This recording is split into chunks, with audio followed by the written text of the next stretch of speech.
Hey guys, we're back. Yay! Hey. I'm gonna put the link in the chat, in my chat, in case anybody wants to come in. Yeah, we haven't seen Charlie for a long time. I Yeah, know. I miss Charlie. He's sitting out this book. I don't know. I'll put No, it in my that's right. comments too, Yeah. just in case somebody Well, wants and it's not really a low carb book, so some people might not be interested, but I don't know if that's Charlie's case or not, or maybe he just wanted to sit out this one. Yeah. All right. So this week we are finishing chapter 5, which I have bookmarked that we were on principle 3. Is that right? That's right. That's what I had too. Yeah. Okay. So principle 3. Well, first of all, what are you guys doing this week? Anybody want to throw anything out there before we get started? Oh man. I mean, I'm up to my ears and stuff to do for the Healing Humanity Life membership site. So that's like a big thing for me. I've got courses that I'm wanting to launch ASAP that are going to be within the site available to our members, and just doing my thing. I've got 3 regularly scheduled live streams every week on my channel. 2 of are with you two. Yeah. I mean, just these 2 are whew. Yeah. Oh yeah. A lot of brain power. That's for sure. We're learning, and yeah, I mean, my brain is a little bit fuzzy right now because I'm just like, I got so much going on, and which is a good thing. Yeah. It's good to stay busy, Yeah. It keeps your brain fed, it keeps you feed it with good food, and then you feed it with good, learning too. Yeah, things to think about, because even though this book, like she's obviously not carnivore, and she's really not necessarily meat based either, but there are some things to think about and to consider, and I'm always wanting to learn something new. And speaking of that, I'm just so excited because I'm going to low carb for better health in Dixon, Tennessee at Montgomery Bell State Park. And I got to meet Dr. Berry last year. And so my top 3, which I love, there are so many personalities and content creators that I like, and doctors, but my top 3 are Dr. Berry, Dr. Ben Bickman, and Chris Palmer. And Chris Palmer is going to be there.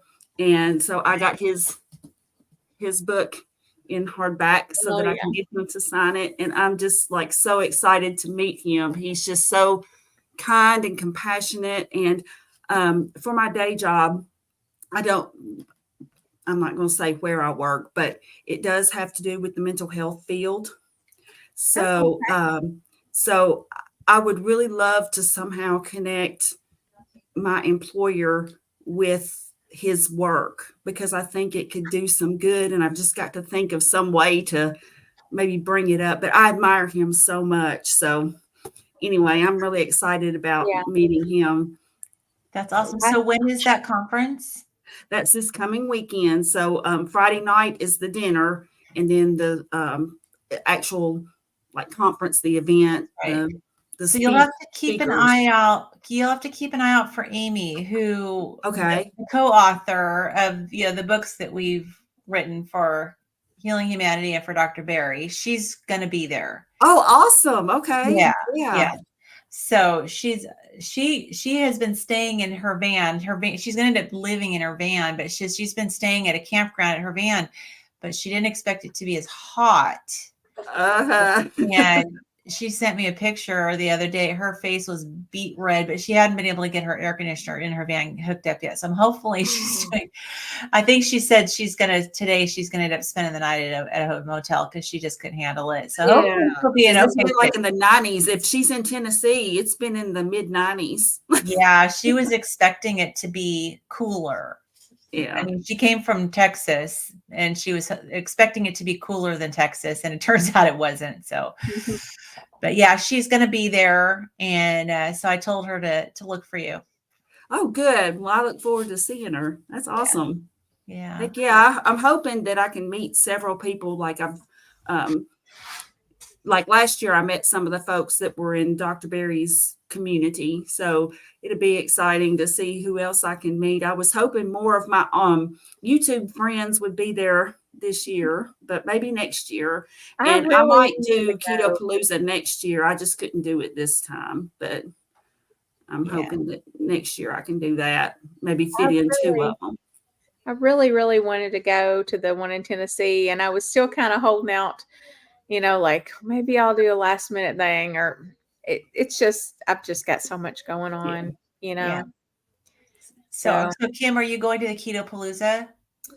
I mean, I have intentions to go, Yeah. but I haven't, made any definite plans. So I don't know. Yeah. It's still kind of up in the air, I guess. It's up in the air for me as well. And because we're still kind of potentially talking about going to Australia in November. And Oh, I don't know. That's a long flight. oh my gosh, that would be so amazing though. Yeah, because I mean, Adam and Carrie are going, Todd's gonna go, and of course Lindy lives there. Yeah. And I'd get to meet a bunch of people, and Yeah. and so I don't know. We're talking about it. We're gonna see. It's a really expensive trip, and that's not as big of an issue as it's a long, long flight, and we'll see. Yeah. Yeah, I have good intentions for going to things like that, and then it's kind of like you really have to weigh it out, like your whole time away from family, even though it's not a whole lot of time for a weekend, a weekend thing. But just the amount of money that you spend to go and stay in the hotel. I mean, it's even an hour away. It's not anything. It's a lot of money, and it's a Oh lot of yeah. time away from family. And I have 4 kids and a husband I mean, you just have to kind of weigh it out and Yeah. see. Sometimes Yeah, it just that's true because for me, I mean, unfortunately, I mean, my cat passed away, so I didn't have to worry about Mhm. anybody feeding him and stuff like I did last year. I had to make sure that there was somebody that could do cat duty yeah. and duty.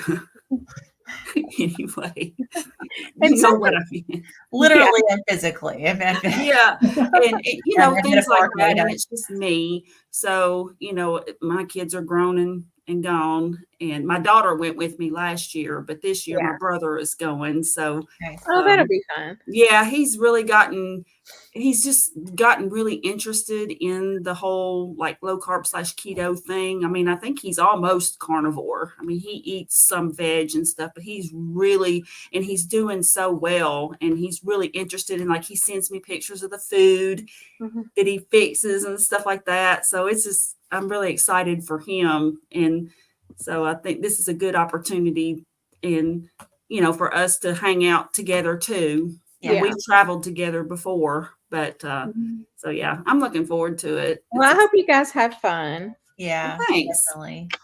So cool. All right. Well, we want to get into Right. this book. So principle 3 is food is how you communicate with your cells. And so basically she goes down different types of food, different chemicals in your food, that are literally ways that you are communicating to your body what you want it to do. And so I'm just going to go over a few of the ones that she had listed here. I think we talked about this a little bit last week, but I think I got into it a little prematurely because I thought we were on one section that we weren't to yet. So Yeah, because you were really riled up about what some of the stuff she was saying here. I get a little riled up sometimes. That's right. No. And I love this woman. I just Yeah. want to put it out there. I absolutely adore this woman. Okay. I think she's wonderful, which is why I wanted to read her book. And just her in her interviews, she's just such a sweet, just kind soul and just so intelligent. And anyway, so I'm going to go over a few so basically it says, in an optimal state, food sends our cells clear messages about what our body needs to thrive. Specific foods and food behaviors can tell your body different things, such as the following: omega-3 fatty acids in salmon, sardines, chia seeds, walnuts, for example. What omega-3 fatty acids say to immune cells? Put down your defenses. Things are safe now, which I agree, right? Now, this is the one that I had the problem with. Cruciferous vegetables in, for example, cauliflower, cabbage, Brussels sprouts, and kale. What it says to the DNA is it's a tough time and we must produce more defenses. Okay. So I know where she's going with this, like as far as she's saying that that will help you produce more defenses. But to me, I'm thinking, so should we not eat those? Because if we're sending the message by eating Brussels sprouts, cabbage, cauliflower, kale, etc., if we're sending the message to our DNA that it's a tough time and we need to produce more defenses, like that doesn't sound like a safe. That doesn't sound like it sounds like a time of like famine or something. Like like. Well, Does that my make thought, sense? my thought is that first of all, how do they know that the cruciferous vegetables give that signal? And are they giving that signal because there's something else going on that our DNA needs to be mounting defenses against? Or is it because our DNA needs to be mounting defenses against the anti-nutrients in the cruciferous vegetables? So my thought was totally different than that. I understand where you're going with that, Lynn. But my thought was, okay, we don't have any meat to eat. We're having a result to eating cruciferous vegetables. So our body is now saying, holy crap, it's a tough time and we must produce more defenses. That's how I interpreted it too. Yeah, I didn't interpret it that way, but I'm not saying that that's not a valid interpretation. That's kind of my carnivorous reading into it, So, I don't think she meant that at all. I think definitely she do not meant think that she meant that. and when I hear that, I'm thinking that, okay, it's a tough time because we don't have meat, right? And your body is needing to mount a defense, but it's not going to know to do that unless you give it cruciferous vegetables. Like the cruciferous vegetables send the message. Oh, gotcha. And yeah, and so I'm thinking, okay, so then what if you don't eat them? Is your body just not going to be able to mount a defense? Yeah, I mean, I don't think our bodies needed that to need that, like evolutionarily. I don't think we operated that way. I think she's taking what each of these things contain and she's saying this does this, and then she's translating it into this message. But I just thought it was kind of funny because it was kind of the irony of it, The whole thing is irony because, like, why do we want to eat something that gets our body's immune defenses up? Yeah. Yeah. That's my thing, because my body's immune system, while I have components in my immune system that aren't what they should be, I tend to give an over response. Right. I definitely don't want it to over respond more. Yeah, me too. Right. Yeah. But anyway, I'll go on. Work, right? That was just my little pick from last week. Even the one before where she's talking about how the omega-3 fatty acids tell your body, put your defenses down, things are safe now. I don't know how I feel just about this whole, like, I wish she would expound a little bit on what is it actually telling your body? Because it's not necessarily specifically saying, okay, your immune system can relax. Like, what is it giving your immune system? I feel like it would be better stated that it's providing your immune system with specific support that it needs. I feel a lot more comfortable with that. Generalization for people who don't generally go as deep as we do on these things. So that's valid. I don't want my immune system to just like chill out and relax, because at any moment I could need it. I want it to be ready when it needs to be ready and not until then. That's right. Exactly. So next one is leucine, an essential amino acid found in beef, pork, yogurt, lentils, and almonds, to the muscles. It's time to build. Let's go. Magnesium found in pumpkin seeds, chia seeds, beans, leafy greens, and avocados, and also meat, by the way. Eat. What it says to neurons is relax. Fiber to the microbiome. I love you. Oh, Yes, Jesus. it loves it Sorry. because it's going to feed it. You know what else, Lynn? Lynn, I don't know why I thought of you in this because this has to be my candida, but I'm like, I need to tell Lynn this. My candida loves when I give it sugar. Right. If sugar to my candida, I love you. Absolutely. Yeah, your whole microbiome loves It's gonna sugar. make my gut swell up to here. And that's kind of what fiber is doing for a lot of us. Oh yeah. Oh yeah. I If don't you got a necessarily bacterial infection, your bacteria love sugar. and You know? probably love some of that fiber too, you know. It's turning it into that gas that that you're passing and scaring Yep. your husband out of bed at night. Yep. Bloating you up. Bloating you all up. Mhm. Intermittent fasting. We need to clean things up. I do I agree with that. agree wholeheartedly with that one. Yeah. I And do. synthetic herbicides and pesticides to healthy bacteria in the gut. It's time to die. Yeah. Yeah, I agree with that. And back to magnesium, with the labs that I just recently had done, I had my magnesium levels checked and they were great. And I've had nothing but meat, for almost 15 months. Mhm. So meat needs to be on her list here. Yeah.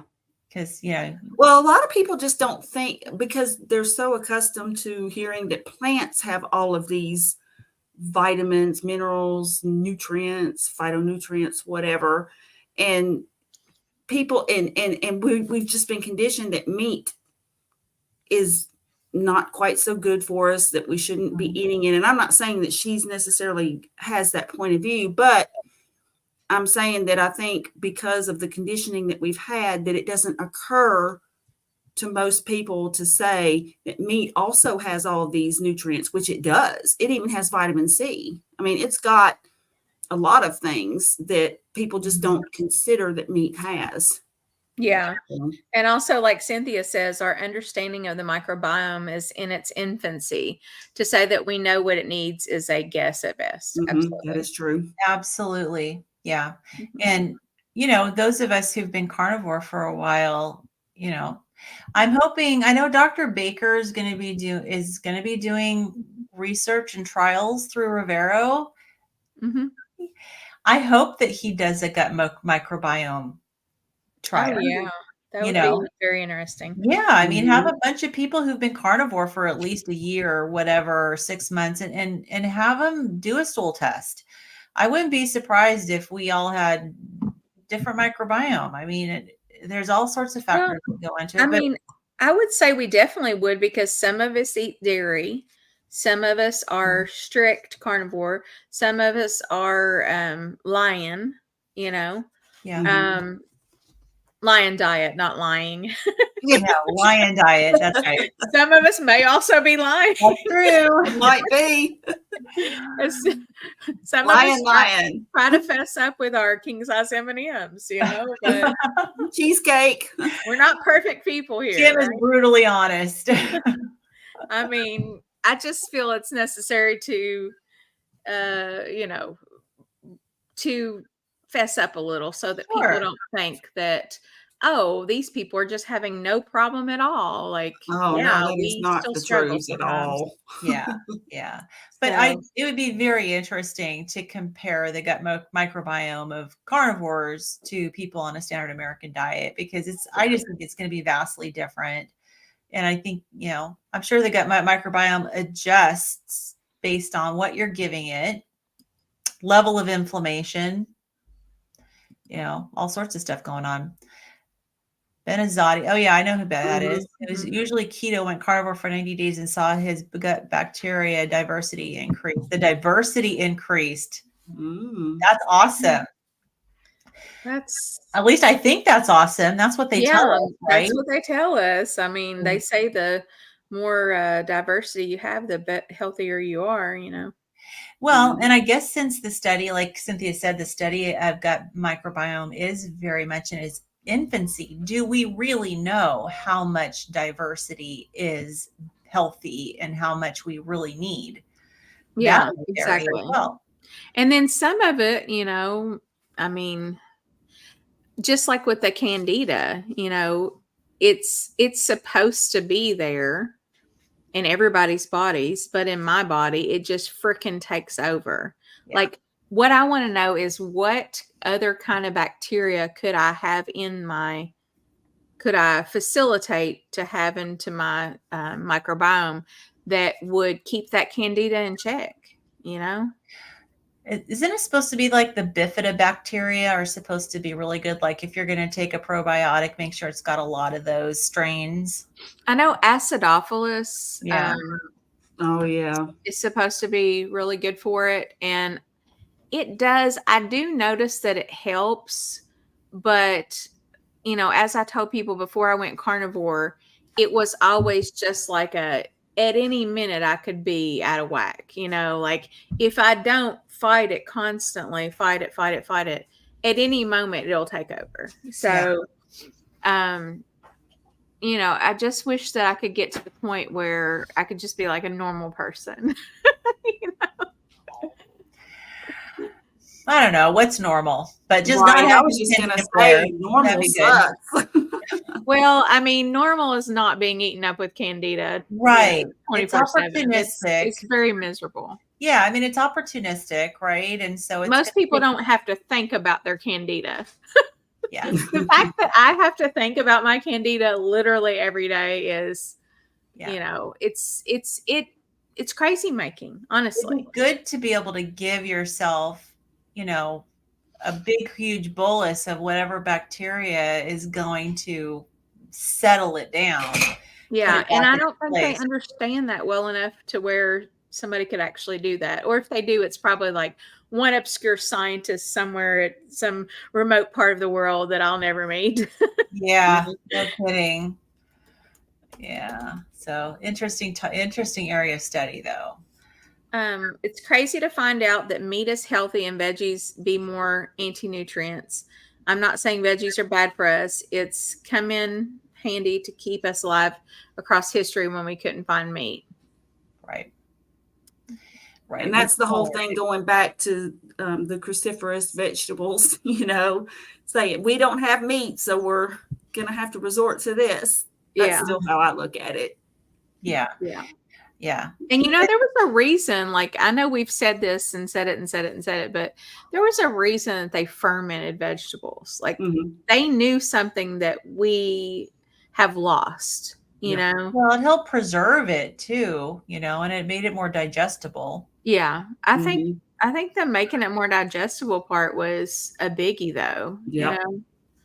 I mean, just from what I gather.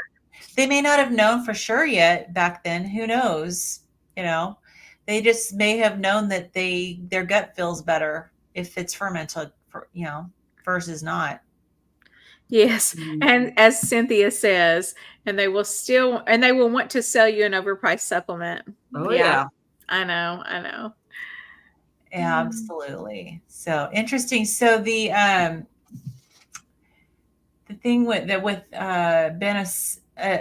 Ben, how do you pronounce it? Azadi and the gut bacteria diversity. If you have a link or something to either an interview or a post or something that shows where he talked about that, I would love to have that as a resource because I'm always, I did a GI map test with my naturopathic doctor and we have the gut conversation. And so it'd be nice to have a little bit of information that shows that, eating this way can actually increase your diversity. That would be awesome. If not, that's okay. But just curious. Oh, he did an entire video. Okay. So just look up his channel. Okay. I can do that. Perfect. All right. Cool. All righty. So, all right. So that was the list of things. So she talks about an example of clear communication with the body, thylakoids regulating hunger. And of course, our thylakoids are in plants. Yeah, inside chloroplasts. Yeah, yeah. So she talked And about I'm like, why would we want that? right. And my note on the side, she says thylakoids suppress hunger. I put also does fat. Okay, question or real quick. This is Ben's. This is a link to Ben's video. If you guys are Carrie and Lynn, if you are you all able to copy and paste this into your channel? I think so. Let me see. Let's see. This is where he discusses it all because I watched that video. Yep, I'm putting it in mine. I mean, I know that's kind of like long for people to actually type out, but if we How could copy- how did you get it in yours, Carrie? I just in the comments part. Oh, I I can just like, do a copy. slid my, Just a just copy. slid and my paste cursor mine. over it Yeah. and just copied and Okay. pasted. Got it. But yeah, and about Ben, like he's not dogmatic in that he will try other, things. Like he's even gone through phases. I don't know if he's still this way or not, where he'll say that you shouldn't be in keto, consistently. Right. And I heard that. I Mhm. didn't necessarily agree with that, but I also didn't necessarily not agree with it. I'm open to, hearing what he thinks Yeah. about it. Are you guys familiar with Stephanie Person? Uh-huh. Yeah, she says that too. Yeah. Yeah. Yeah, and I have mixed. I mean, I think about us ancestrally. I would say that we were in ketosis far more often than not. So I just think That's that what if I would whatever tend we're to if whatever we're think. doing, if whatever we're eating in our patterns are kind of mimicking that, like for example, they didn't just like snack all the time, and they would go for a day or two or three or a week without eating. I mean, depending on whether they had food, things like that. So I think if we're kind of mimicking the ancestral patterns and then like eating a lot of the fruits and stuff in the fall, I mean, that's what they did. Now, I don't eat fruit in general. Sometimes I'll have berries in my yogurt or something. I confess. Sometimes I will put berries in my yogurt. The horror. I know. No, don't beat me Out up. you go. I love everybody, so don't hate. But anyway, I don't know. I think just the closer that we are to like ancestral eating patterns and stuff, I think is what our bodies really want us to do. Berries were very common to eat in season, right? When they were, they'd eat berries when they were in season, So, but she talks about these thylakoids like they're it's talking about hunger regulation, right? And she said they're found in high levels in raw spinach, kale, parsley, arugula, broccoli, and spirulina. And, the whole thing is that, okay, you're talking about suppressing hunger. Now, we've all experienced the hunger suppression with the way we eat too.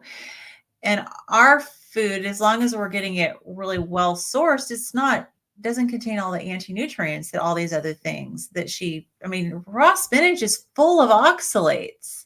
Yeah. And she talks in different places about all these different foods that are like the anti-nutrients it's like that's not nothing.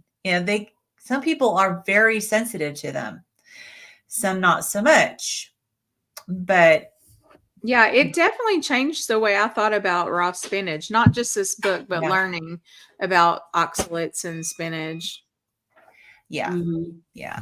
Oh, I know. Me too. And in fact, when I told my daughter about it, she stopped eating spinach because she's gone more low oxalate because she's got endometriosis and she wants to get pregnant and, she wants to put herself in as best position as she can. She's not ready to go carnivore, but she's close. She's ready. She's kind of going in that direction, but getting rid of the oxalates was the first easy thing to do.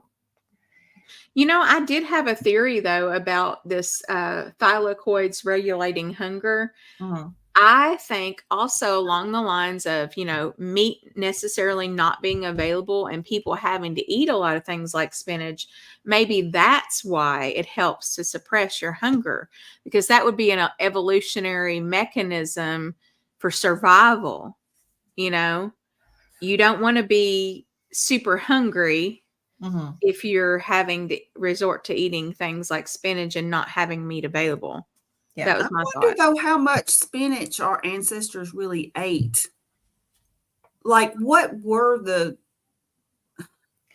because like it's my understanding that it's fairly new for people to eat like for example, like in the Americas, like in the 1800s, I mean, we didn't eat very many vegetables. We would have corn. Um, there were some that we ate, but a lot of the green vegetables were raised to give to the cattle and to livestock. People didn't eat them. Yeah. So I'm like, how many green vegetables did we really eat back then? Like, I think we ate tubers. Like we Tubers. ate That's what I things was like gonna potatoes. say. Yeah. Yeah, like Yeah, I'm wild thinking back, like, onions. maybe the hunter-gatherers and stuff, would they have eaten spinach? I don't know. Yeah, I don't know. I don't Does know if they would have. spinach I think they would eat grow in the more. wild? I mean, I'm just thinking like of I root think vegetables so. and stuff that they would eat. I mean, I think most plants that, aren't too totally changed from their, I mean, I would have to look it up, but I'm pretty certain that we would have gotten it from somewhere initially. We Yeah. didn't make spinach, right? Right. Yeah, people will eat dandelions and dandelion greens, and those we know grow in the wild. Mhm. Yeah. So they can grow on your front lawn if you're not careful. Oh, they do. They grow Yeah. on mine. Anything would have had to have been able to grow in the wild first to have it to plant to begin with. You know what I'm Yeah. saying? Right. Well, right. Absolutely. So, but she talks about making a smoothie in the morning loaded with a dozen organic ingredients. And so I'm wondering at some point, like when she's going to realize that that's not necessarily a good thing.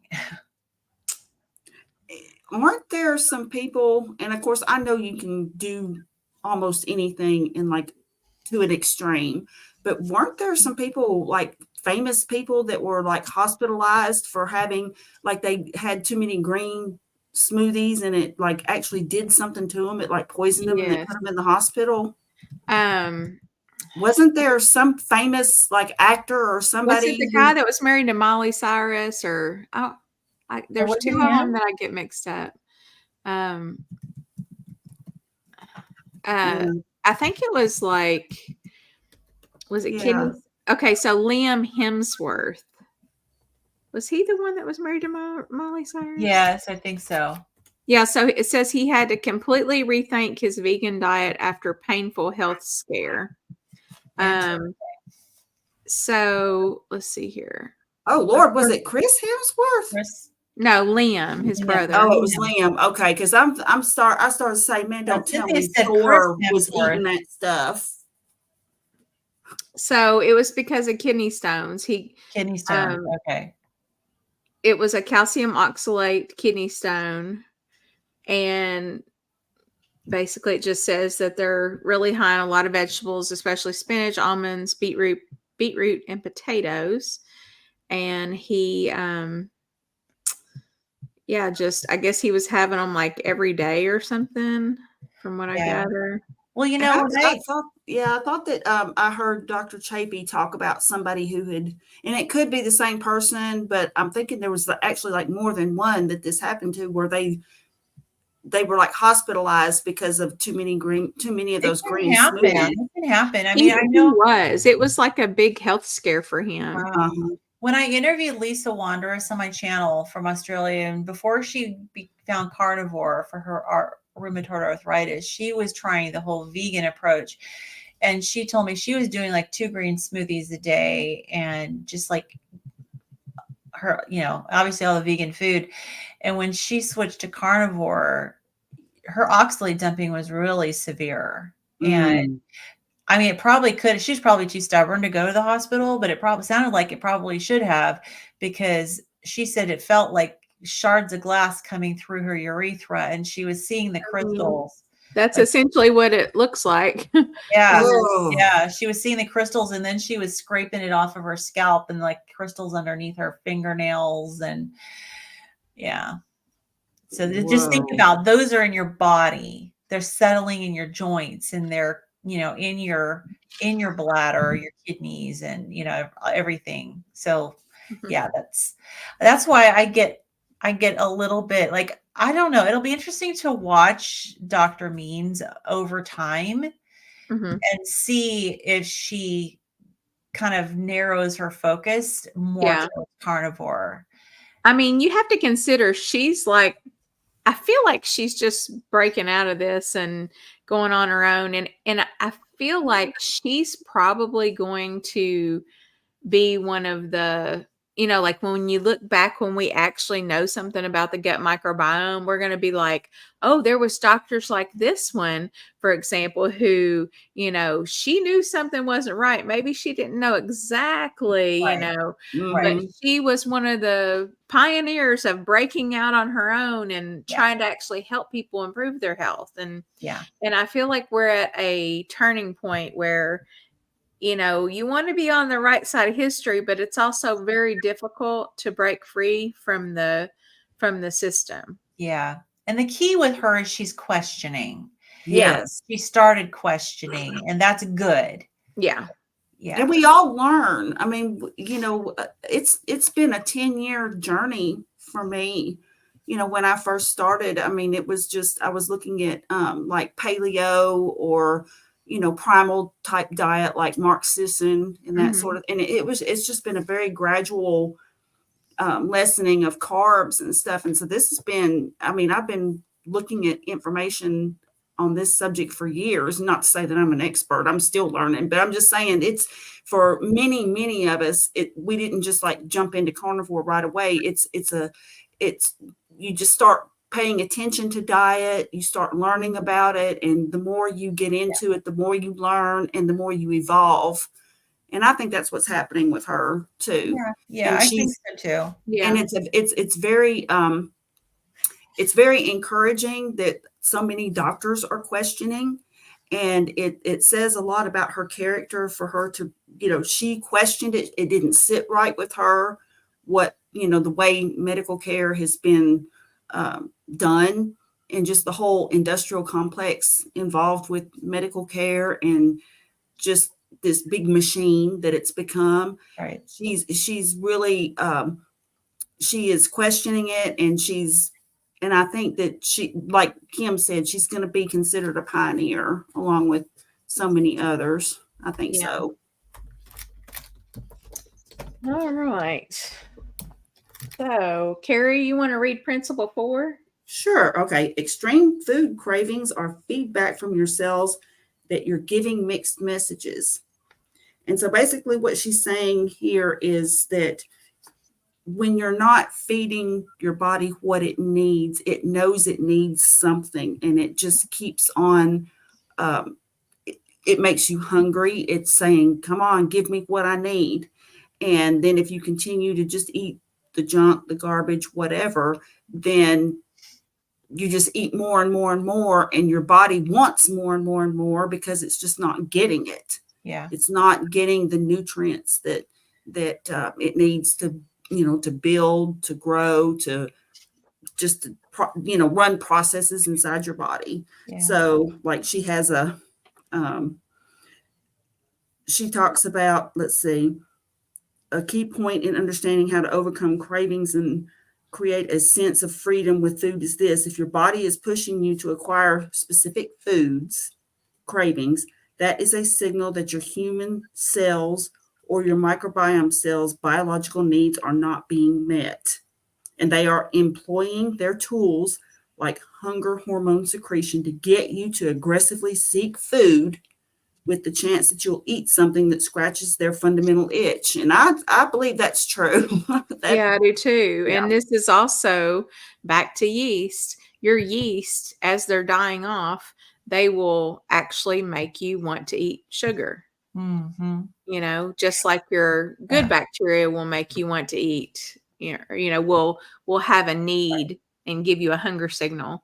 And that's the challenge with turning to sugar, and you get caught in the cycle because the sugar initially will give you a boost and will Mm-hmm. make you feel satisfied, but it doesn't last. And so then you go back searching and you have to eat more of it. And so, yeah, I totally, you have to break that cycle, and that cycle can be, can take several weeks to get past those cravings. Yeah.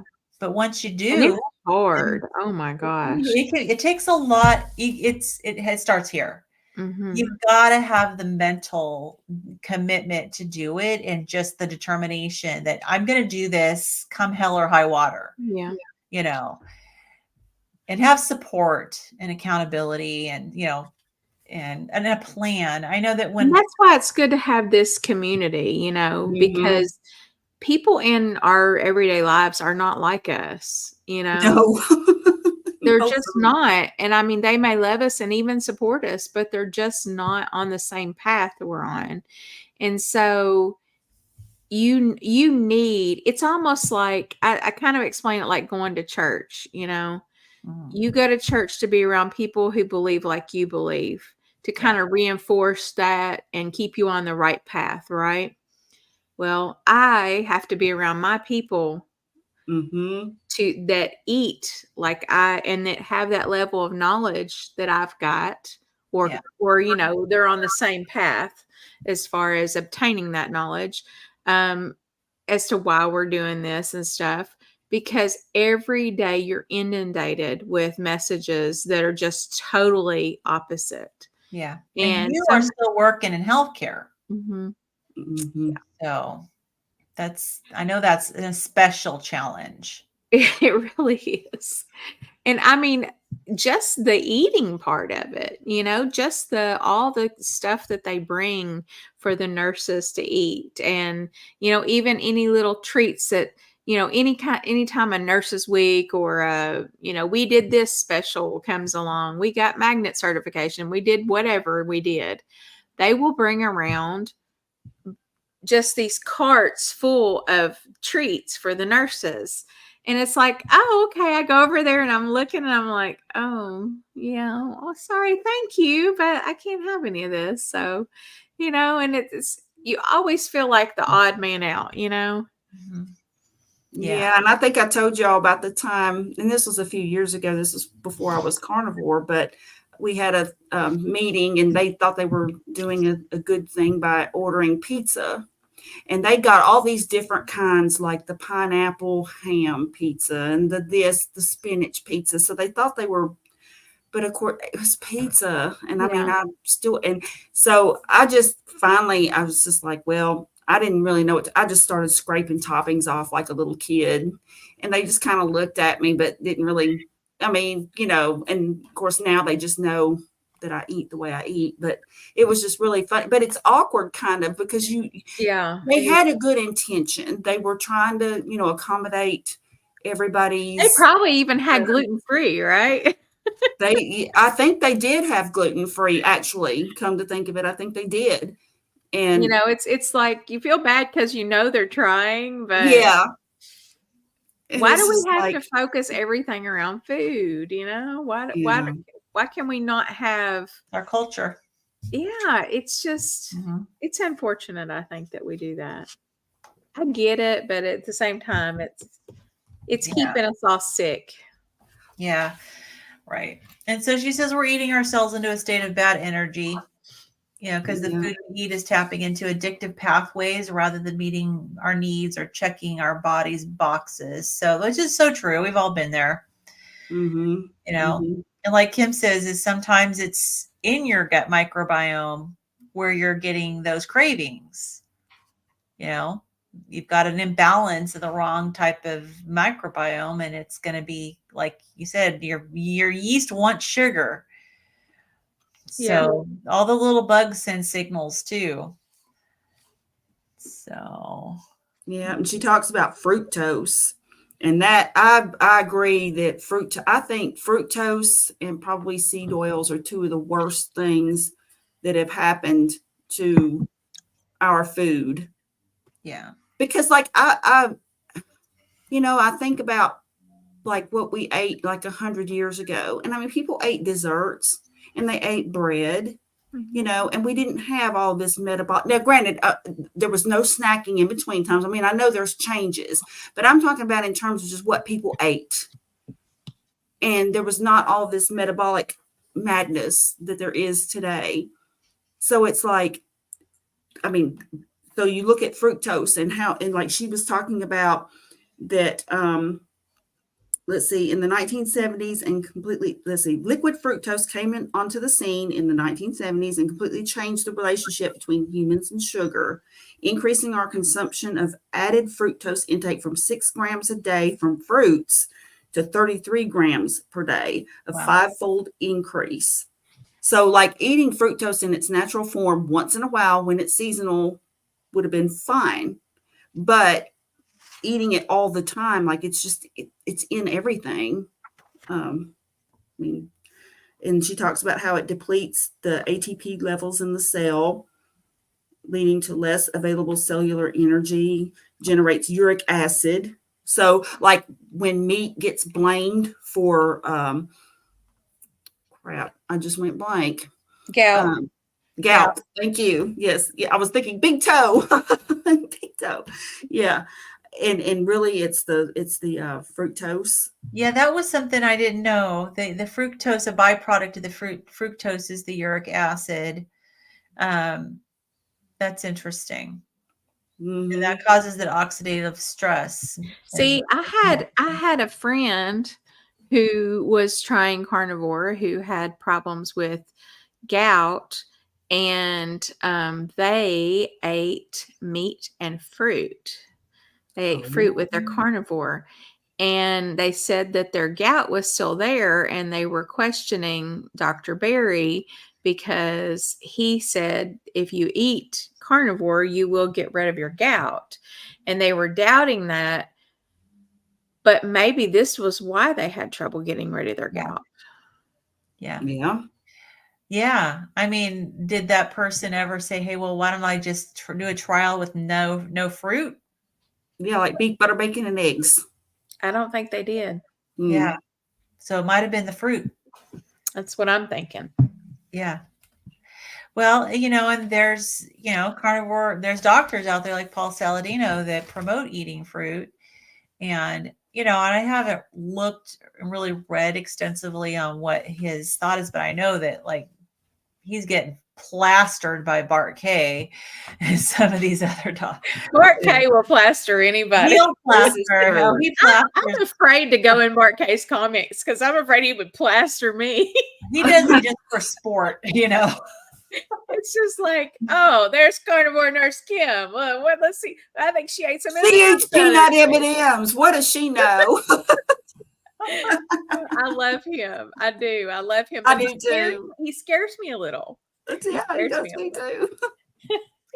Yeah, he's scary because he's really smart. He's so smart. Like if I were to go on his show and he were to say something, I'd probably just be like, huh? Say that in English. What you're talking about. And I would look so stupid. Oh, I'm sure you wouldn't. He probably would be nice. No worries of me ever being invited on his show. I'm just saying. Oh my goodness. You never know. So she says that fructose says to the cells and therefore the body, you are starving and preparing for winter. Eat as much as you possibly can and store it. Mm-hmm. So, yeah. So like she talks about the animals, when they want to store up fat for the winter, they gorge themselves on ripe fructose-rich fruit. And the short-lived spike in fructose consumption during autumn drives foraging or food-seeking behaviors and increases violence and aggression. So, because it's a life or death situation for them, they have to put on that weight. And they talked about the survival switch concept. It turned the influx of fructose turns on this survival switch that changes metabolism and behavior. So that's interesting. As a sugar addict in the past, and also growing up with my aunt, my mom's sister, who was very obese and was very much a sugar addict, Yeah, so many times. And if you watch like these shows like My 600-Pound Life and these shows of people who are like really, really heavy, and of course they have someone who's bedbound and they're that heavy, they have an enabler, right? And you think, how is it, like, why is it that this person keeps feeding him this food? But you ever watch and see how aggressive they get when they don't, like, you I've try to never. withhold? Oh No. my gosh. I mean, I even saw, my aunt was a wonderful, sweet lady, but man, if you even, suggest that you're going to withhold her treats, she would get very snippy. And some of these people that are, dependent on an enabler, they get outright abusive. They're so aggressive. And it's be interesting as it's just to watch those shows, just to watch and see, and you guys will see it. Yeah. Well, They, the I violence don't that think I've she, ever watched that show, but I don't really watch TV. yeah, I haven't seen it. I haven't watched it a lot, but I've watched it enough to know. In fact, I think it was through watching that show that watching some people that were in that situation that I recognized what my aunt was doing. Oh. Yeah, because it was like you just back off and you go, okay, yeah, here you go. I'm just thinking about how rude and ugly people are to each other in general, and Yeah. thinking, the increase in all of this crap in people's diets, and just how, and of course, I understand that online people are hiding behind, a screen name or whatever. And Yeah. so they're in an avatar. But at the Yeah. same time, just the thought of some of the ugly things that people even say online. But now, I mean, you see people like road rage stuff, and or people in the store being ugly, just rude and mean to each other. And it's just like, I can see that. I mean, because they're just, our bodies are just full of this crap, and it all falls into the whole mental health thing too. All of it. Yeah. You know what I find interesting is the amount of comments I'll get, like on my YouTube channel. It's not a lot, but I'll get comments where they think they can just be kind of rude and nasty to you, and that you're just supposed to take it because you're a YouTuber or whatever. Well, I don't do that. I'm going to come right back at you if you say something ugly to me. And so usually it's really funny because even though they're behind their little keyboard, if you come back at them the way that, like, I'm going to give what I get, right? If you come at me like that, I'm going to come back at you like that. And when I do that, they back down so quick. It's not even funny. I have so many examples. Had one just this past week, but yeah, it's I don't have to take crap on my YouTube channel. So if you're watching thinking that I'm going to do that, that's not happening. I do this for free. I had to tell somebody recently, I literally make no money doing this. I do this for my love of this. And anyway, that's a whole different rant, but But at the same time, that people would think it's just so okay, funny. or Yeah. that they would even consider doing that. It's like, I wouldn't come into your home. This is my home online right here. Right. Don't be rude. I can block you, I mean, I'm not going to. I'm going to tell you what I think. But like, if you get too ugly, I'm going to block you. Yeah. Yeah. Or if you just keep coming back and won't shut up. I had a troll recently on my channel and I ended up blocking them, but I played around with the comments for a while. I mean, it's kind of fun to push back. Yeah. Well, but a troll is completely different. Like this person these people are just coming and like, just basically, a troll is just really messing with you. They don't really have a dog in the fight. They just want to just get you riled up, But then some people will just think they can just come and just poop right on your comment section and leave, and there's not going to be any repercussions for them. Right. Right. Yeah. But yeah. I mean, my troll was like determined to prove that I wasn't healthy and having any benefit from this diet, and looked at my BMI and said, she's obese. And I came back and I said, no, I'm morbidly obese. Get your facts right. Yeah, but I'm less morbidly obese than I was a year ago. Look where I started at, right? Yeah. I mean, I think I have to get under 200 before I'm technically considered obese. And I said, look, my goal is to be obese. I have to get to, I think, like 198 pounds or something. But people, why would here's the thing, especially, I mean, you can tell, like, especially when people put before and after photos, for example, and like, it's like, why would you kick somebody when they're obviously making progress, lots of progress, mega progress, and you Just don't, they're you just know, Rome mean. wasn't built in a day. So why would you? Well, you're obese. Well, yeah, big woo. So what? I Yeah, mean, but I've I'm What a do lost lot you look over healthier like? 100 than Where's I pounds. your? was. You Yeah, probably don't even have a profile picture, never mind a single video on your channel. yep. So just go away. Like, Yeah. that's not a requirement, but be nice. That is a requirement, just to Yeah. be civil. If you disagree, that's totally fine. We can we can even debate something, Sure. Yeah.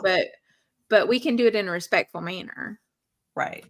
But you Yeah, and know, I like learning and having discussions with people. Like, I mean, I certainly don't agree with everything that's in this book, but I certainly respect her and I enjoy having the discussion, and I am still learning a lot. Oh yeah. So you can definitely have discussions and learn and grow your sphere of knowledge without being ugly, and just because if you're, you know, there are some people, extremists on both sides of the diet right. wars, but they refuse to consider anything other than their own point of view. And Yeah. I think you're just losing something when you do that, and you Yeah. also lose the opportunity to reach out to people and truly help them, because Yeah. when you're so dogmatic, you just scare them off, because people Yeah. think that they have to be perfect in order to do this and to see any benefit. And granted, of course, it's logical, I mean, to say that, you know, the more you follow and the stricter you are with it, then yes, the more benefits you're going to have. But at the same time, everyone starts somewhere. Yeah. So I just really hope that people who watch us get the message that while we are primarily meat based and for the most part carnivore with an occasional peanut M&M or a piece of cheesecake, We're never. I'm never gonna live down those peanut M&Ms. No. I'm gonna keep bringing it up and on my own. Yeah, you opened the When door your to that one. cheesecake, Carrie, you're gonna lose followers over this, I'm sure. Me and my cheesecake, well, you know, I mean, it's not like I eat it every day, but I'm not gonna lie. I mean, because I'm not perfect. Yeah, None of us exactly. are. Well, my And that's sons, what they say, Mom, you don't have to tell these people about your peanut M&Ms. I'm like, I don't want to. Yeah, exactly. I want to be real. I mean, it's Yeah. like when I would do my food prep video and like my egg got all screwed up, you know, I mean, it looked like my plating was horrible, okay, because it just looked awful. Yeah. And I was like, well, I'm not going to edit it. I'm not going to do this over. I mean, they're going to see, this is just how, this is what happens sometimes when Carrie fixes breakfast, you know, this happens. Her eggs look funky, but I eat them and they're delicious. So That's right. Yeah. Well, you know, and I feel too, like, I mean, I want to be completely transparent. And sometimes people question me because I really don't cheat. And I don't have, you know, I'm not judgmental about people who do. Like, you know, I'm not going to throw you under the bus because you ate peanut M&Ms, right? Like, because I've been there in my life. But I guess for me, it's like, well, but I'll drink coffee. You know, that's not carnivore. So I guess I don't know. I don't consider that cheating, but you know, it's like, but it's okay. Like some people, you know, I can't afford to cheat, and because I don't know if I would be able to do what you do, which is kind of get back right where I, you know, get back on board and do things. I mean, it's harder than, you know, it's not easy. I've developed, maybe, I don't know if it's a healthy fear or if it's an unhealthy fear, but I've developed a fear of cheating because of so many times in the past of having some success with something, and then I cheated and then I end up worse than when I started out. Yeah. And so Every time I go off track, I definitely am worse than when I started out. I will say that. But And- I battle with my brain is the problem. Yeah. You know, some people have more of that ability to just have that just sheer willpower. And then some people are a little weaker when, you know, in that respect. But if I did cheat, I would be coming and sharing, because it's like back in the past when I cheat and I ended up like back in horrible shape, I didn't have the support system.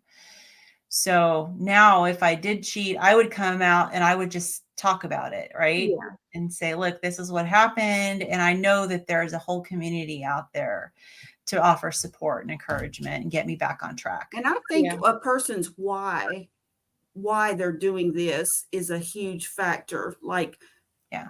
for example, if you have cancer, to me, if I had cancer, I mean, that would just be it. There would be no cheesecake ever, you know. Not that I eat cheesecake every, because I don't. I eat it once in a while, like because somebody always at a work event will bring some and I'll eat some. But that's not very often, but it does happen. So just like my mom's diabetes is the thing that triggered my whole dietary change. So I do eat well enough to keep to keep from getting diabetes. Like I'm pretty strict, but at the same time, like if I had cancer, then there would be not even any cheesecake. You see what I'm saying? So it's like what your motivation is, because it's not a life or death thing if I eat cheesecake or not, but it could be if I was fighting cancer. Yeah. So it's sort of that too. Yeah. So like, and you're right. Yeah, My whys are very strong because I was needing to call 911. I couldn't do anything. I was reacting to who knows what all. And it was scary. It was a scary way to live. And I was miserable and, head to toe everything. So I had a very, very strong why. Mm-hmm. And now it's also, I'm seeing it's not just me that was affected by that. It was my family and, my husband worrying, like, are we going to she's fine now, but 2 seconds later, are we going to have to be calling 911? My daughter always worrying about me and feeling like, okay, mom wants to go do something. It's taken her, even with me being carnivore, it's taken her quite a few months before she feels comfortable with like me just going out by myself and doing stuff. She always felt like she had to go with me because she was worried that something was going to happen. And so, yeah, I've got a really huge why. And I think that's making a big difference in me with me just sticking to it. Because like, it's not just me that it impacts, it's my family too. Yeah. I think everybody's different. Yeah. Yep. Yeah. So, okay. Well, we got off on a tangent. This is all about that fructose. was a huge tangent. Yes, but that was all because of fructose, right? Yeah. Yeah, all because of fructose, making people mean. Yeah, absolutely. So, and then she talks about how food companies, which we've talked about this before, mastering the bliss point, and then the science of glucose spikes to make food more addictive. And so we do know that's happened for sure. And then she got into a study by Kevin Hall, published in The Cell, basically just talking about like how when you eat the junk food, the typical standard American junk food, that instead of like natural, fresh or whole foods, that you eat more, and that you, which she talks about calories, which there again, I think obviously 500 calories of meat is different than 500 calories of pizza, but anyway. Yeah. But the study was comparing, Mm-hmm. Eating a processed food diet versus a whole food diet. And of course, a whole food diet is going to be healthier. Yeah, we all know that if you're eating processed food, you're just ravenously hungry and you just want more and more and more and more, Yeah. Yeah. Well, I think it's manufactured to be that way. Mm-hmm. It's beneficial to the food manufacturers for us to crave their food. So yeah, but it's cheap for them to make, and then people just buy the heck out of it and eat a lot of it, and so it makes them a lot of money. It's so devoid of actual nutrition that your body's just still craving, Yeah, absolutely. All right, are we done with the principle 4? Yeah, number 5. Okay, so principle 5, ignore diet philosophies and focus on unprocessed food. So This is kind of antithetical to everything that we have stood for. Yeah, I mean, we basically have a diet philosophy, right? Yeah, I mean, the proper human diet is But my we diet also focused in philosophy, on processed foods.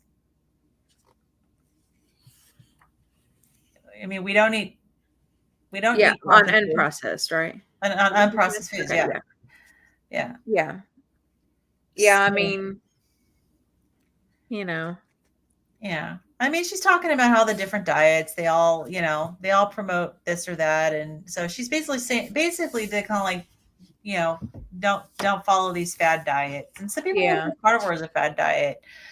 I mean, some people would call it that, but some people probably haven't tried it either. So, Yeah. I don't consider it to be like a diet. Every diet I'd been on in the past required a lot of planning and a lot of tracking and calculating and weighing and measuring, and it was exhausting. Oh, it was exhausting and time consuming. So I don't know. I just don't fit this in the same category because there's zero thought that goes into Right. it. well, and it's only, to me, it's only a fad diet if it's not sustainable for you.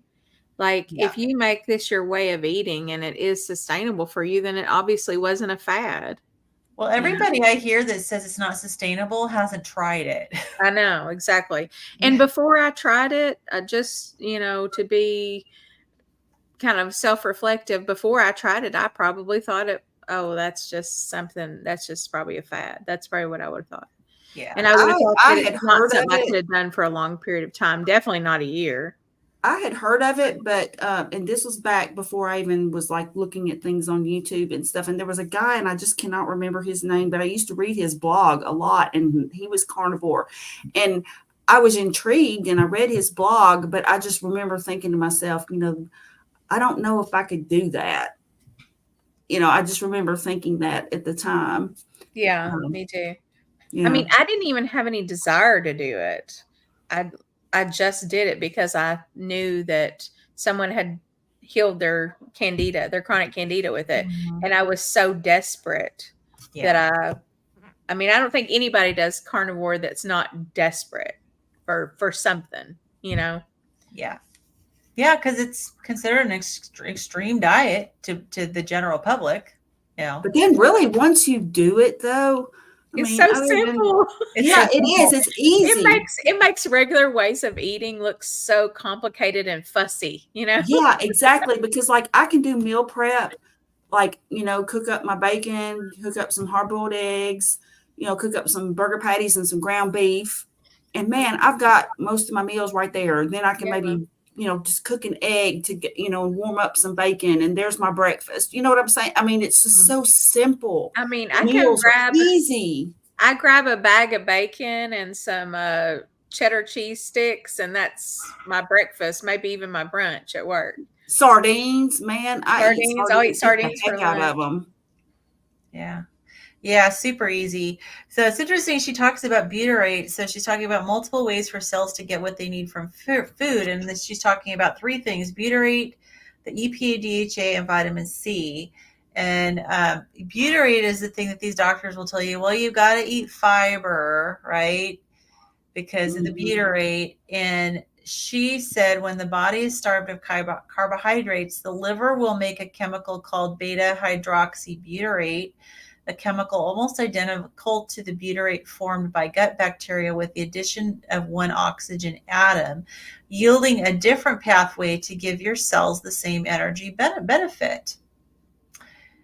So we don't need to have fiber to get the benefit of butyrate because our liver will make it. It's almost like our bodies are so smarter than we are. I know. Yeah.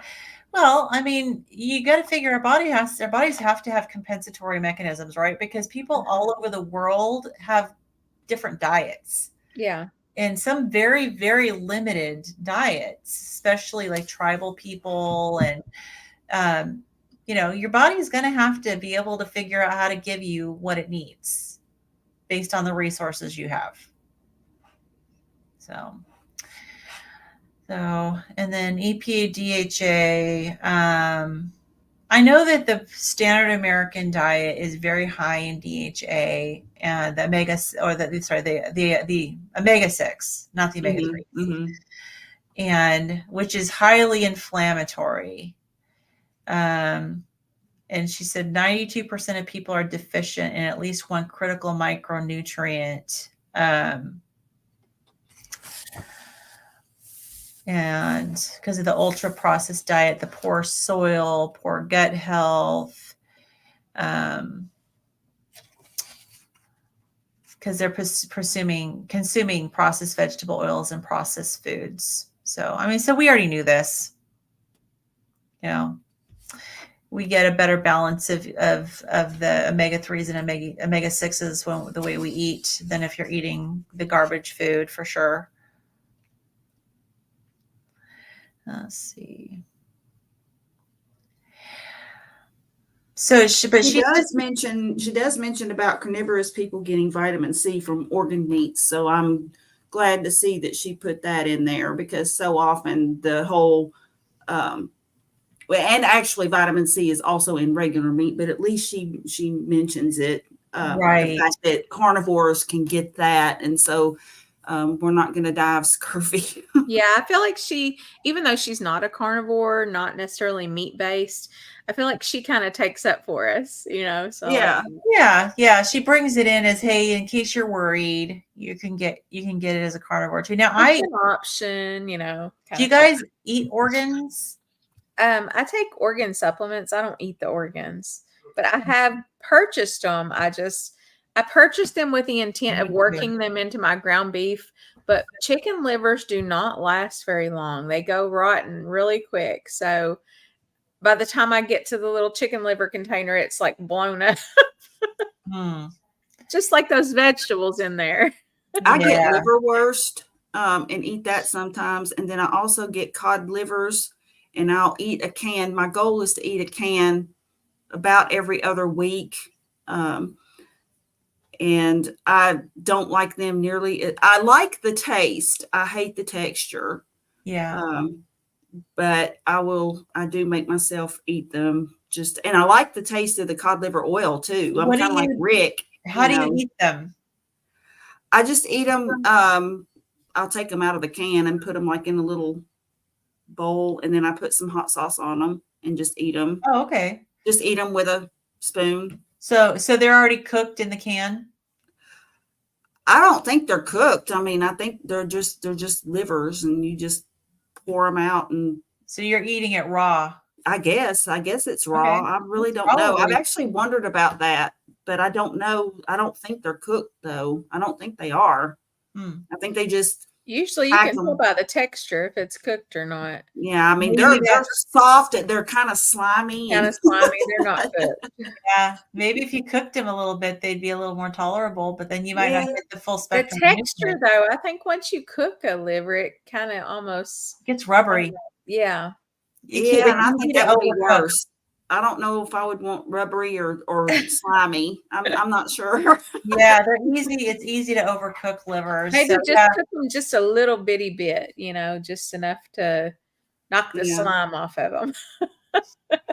Yeah, I know. It reminds me of that stuff, that kids used to play. They called it like goo or slime or something. It was just kind of, that's just kind of the texture that it reminds me of. But the taste is good. I like the taste. I just don't like the texture. Okay.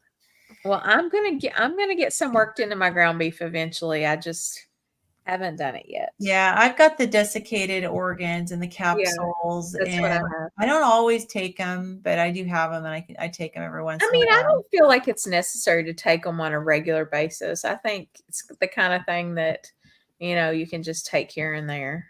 Yeah, because I don't think they ate liver all the time or the organs all the time. And when you look at the size of the organ in relation to the rest of the animal. Yeah. So and they were sharing it with their family. So it wasn't, because they just eat. So if you eat some, I think that's good, as long as you get some periodically. Yeah, I agree. Yeah. Okay. So the last section is Principle 6, mindful eating, finding awe in food, which I think is good. I think we should be grateful for our food, you know, and she's Yeah. wanting us to be in awe of what the food can do for our bodies. And then, to make each bite, I think I remember her saying somewhere, to make each bite like just meaningful, Mhm. it's giving your body meaningful nutrition. Yeah. You don't want to take bites of anything that are not nourishing your body and honoring it and giving it what it needs to fulfill the functions of your day, Mhm. Right, exactly. So so there's not really a whole lot to talk about for that section. Just Yeah. be grateful, eat with gratitude. So all right, that's the end of chapter 5. And as I kind of gave you guys a forewarning, chapter 6 was Yeah. it's a long one. It's a long one, and I'm going to dig into it. But holy cow, she's talking a lot about all sorts of foods that we don't eat, and she's talking a lot about, like, I don't know. I'm going to go back through the chapter, and Mhm. of course, we're going to talk about it. But it's going to be interesting to see what you guys think about it. Well, we don't. I mean, if there are certain parts of the chapter, I haven't read chapter 6 yet. So if there are parts of the chapter where we're just like, no, we just can't do that, we can always skim over the parts that just we feel like don't apply to the low carb community. Because this is a low carb book club, and we do want to, we don't want to take people too far off the rails. Yeah. And I didn't listen super carefully, but because I was like zoning out, because I felt like the whole thing was so many rules.